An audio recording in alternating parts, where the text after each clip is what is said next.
Born in Vermont, Coolidge was a Republican lawyer who climbed the ladder of Massachusetts politics, becoming the state's 48th governor. His response to the Boston police strike of 1919 thrust him into the national spotlight as a man of decisive action. The next year, Coolidge was elected the country's 29th vice president and succeeded to the presidency upon President Warren G. Harding's sudden death in 1923. Elected in his own right in 1924, Coolidge gained a reputation as a small government conservative with a taciturn personality and dry sense of humor that earned him the nickname Silent Cal. His widespread popularity enabled him to run for a second full term, but Coolidge chose not to run again in 1928, remarking that 10 years as president would be longer than any other man has had it too long.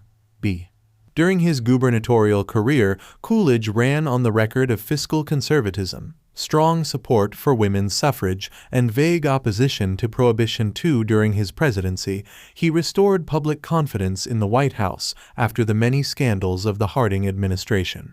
He signed into law the Indian Citizenship Act of 1924, which granted U.S.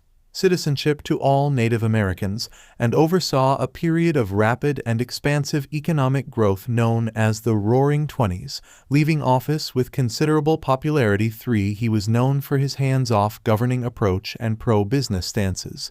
Biographer Claude Fuce wrote, "He embodied the spirit and hopes of the middle class, could interpret their longings and express their opinions.